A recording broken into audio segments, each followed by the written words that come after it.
Well, we didn't have a good rhythm offensively the first half, obviously. Took some bad threes. Dylan Ennis's first three was a bad shot. Tyler Dorsey's first three was a bad shot. And, kind of threw our rhythm off offensively. And, we were standing around. Our ball movement wasn't real good. So, disappointed in the way we played offensively the first half. Obviously, the second half, the ball movement was better. I think we had 10 assists in the second half on 15 baskets, and then we relied on Dylan to really make some big shots there late. He made some big time offensive plays. I know what you expect from Dylan scores your last 12 there when you were down and one to lead you to the win. No, he was really good late there.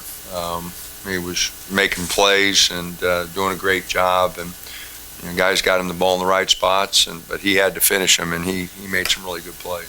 Was there a point where you kind of sensed him trying to take over, in the last 12 minutes? Well, we gave him a blow there. I mean, he at the 8-minute mark, he had played all first 12 minutes and got a little fatigued, and so we gave him a couple minutes there, and then after that, he really got a little energy back and really took over the game last 5-6 minutes there. After the loss to Colorado, we feel the offense is tonight. Happy with the fact that the team still got the way. Absolutely. It's a 31 game schedule, and I always tell the team there going to be 10 games we don't shoot it very well, and 10 we probably shoot it average, and 10 we shoot it better than we should. And the first half definitely we didn't shoot it very well, and second half we had a little trouble getting stops. So it's going to be tough to turn around and get our energy back for Saturday, but it's something we're going to have to do really quick. Is the thickness of their guards really the big keys?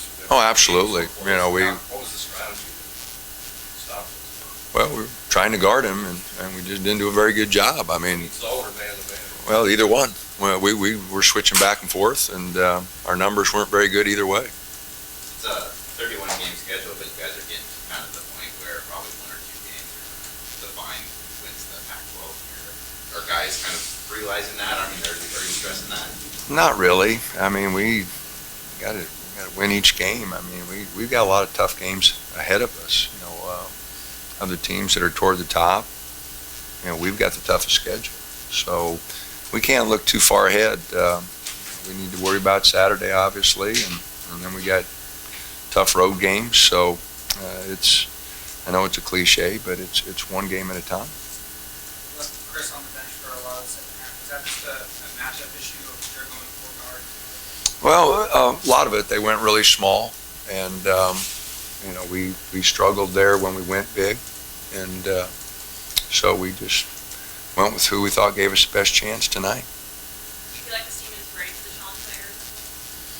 Well, we're not tonight, but hopefully by Saturday at 1 o'clock we will be. They're a very good team, so we'll have to play our A game. There's no doubt about it. Their athleticism, and they've won 15, 16 in a row, whatever it is. So they'll be ready to go, and I think our guys will be ready, but we're going to have to play a lot better than what we're playing.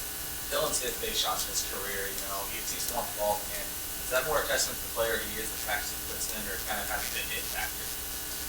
Oh, I don't know. I mean, he just he's not afraid to be in that situation. He's missed a few, he's made a bunch, and he likes being in that situation, which is a big part of it. But I thought he was obviously really good tonight. He's been pretty good for us. What was your message to the team at halftime, coming up the ball rolling? Nothing spectacular. Just, fellas, we're not shooting it well. We're not moving it well.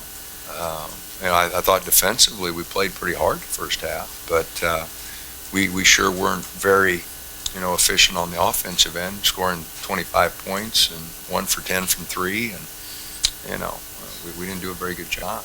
This return of Trier next for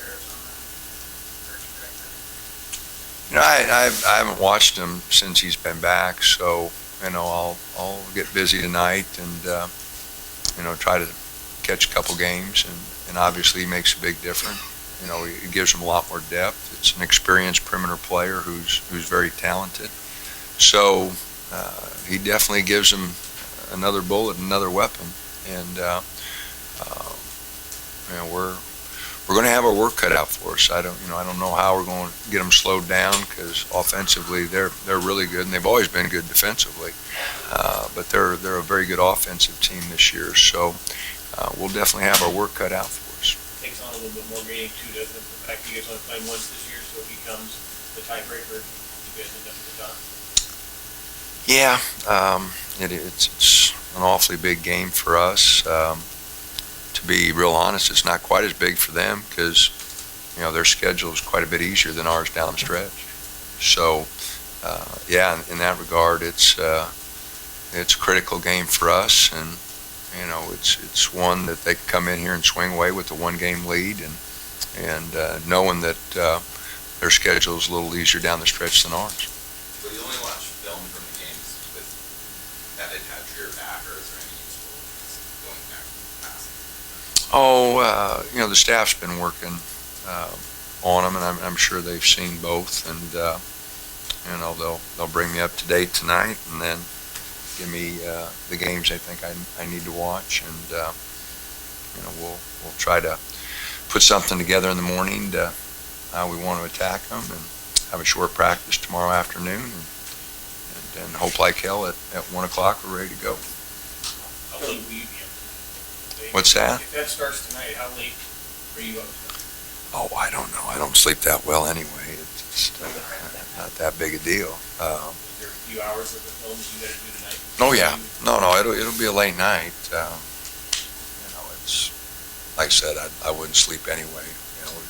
We didn't play very well, so that never gets you to bed too early.